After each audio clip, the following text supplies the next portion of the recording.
উনি ভুলে গেছেন যে উনি ওনার তৈরি ব্যানার্জি পরিবারের সংবিধান বা তৃণমূল সংবিধানের দৌলতে বা সেই এলাকায় রাজত্ব চালাচ্ছেন না। উনি ভারতবর্ষের সংবিধান স্বীকৃত একটি অঙ্গরাজ্যের নির্বাচিত মুখ্যমন্ত্রী।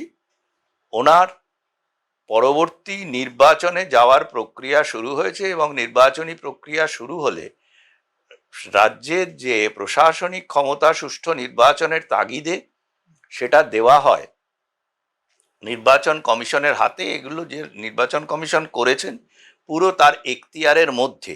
এবং যাকে দুষ্যন্ত নারিয়ালওয়ালাকে মুখ্য সচিব করেছেন তিনি কিন্তু সার্ভিসে নন্দিনী চক্রবর্তীর থেকে সিনিয়র। মমতা ব্যানার্জি কাকে পছন্দ করেন বা কার সঙ্গে কি গোপন আন্ডারস্ট্যান্ডিং আছে বা কে মমতা ব্যানার্জির কতটা বেশি চটিচাটা হবেন তার বেসিসে কিন্তু মুখ্য সচিব নির্বাচন করার পদ্ধতি নয়, এক নম্বর কথা। দ্বিতীয় হচ্ছে যেটা খুব ইম্পর্টেন্ট, যে স্বরাষ্ট্র সচিবের ক্ষেত্রেও তাই, যিনি স্বরাষ্ট্র সচিব ছিলেন তাকে নির্বাচন কমিশন মনে করেছে যে তিনি যোগ্য নির্বাচনের ডিউটি করতে পারবেন অ্যাজ অবজারভার তামিলনাড়ুতে। তামিলনাড়ুতে তাকে অবজারভার করে পাঠালেন, সেই জায়গা খালি হয়। 1997 সালের আইএএস সঙ্ঘমিত্রা ঘোষকে সেখানে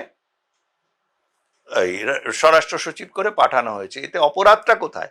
আসলে মমতা ব্যানার্জি যে প্ল্যান করেছিলেন, কারণ পশ্চিমবঙ্গে তো যে নির্বাচন আমরা দেখে এসছি ওনার রাজত্বে এবং ওনার পূর্বসূরি বামফ্রন্টের রাজত্বে, যে পশ্চিমবঙ্গ হচ্ছে ভারতবর্ষের একমাত্র রাজ্য যেখানে নির্বাচন করা হয়, নির্বাচন হয় না।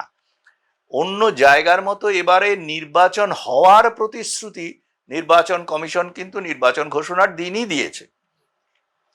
এবং নির্বাচন করার সময় এখানে যেভাবে প্রশাসনিক ক্ষমতা এবং পুলিশকে শাসক দলের দলদাস হিসেবে ব্যবহার করা হয়, যেভাবে বিরোধী যেসব কর্মী আছে তাদেরকে খুন করা হয়, গৃহছাড়া করা হয়, নারীদের শ্লীলতাহানি করা হয় এবং পুলিশ নির্বাক দর্শকের মতো বা কোনো কোনো ক্ষেত্রে শাসক দলের দিকে পক্ষপাতিত্ব দেখায়, সেগুলো আমরা পূর্ববর্তী সব নির্বাচনেই দেখেছি।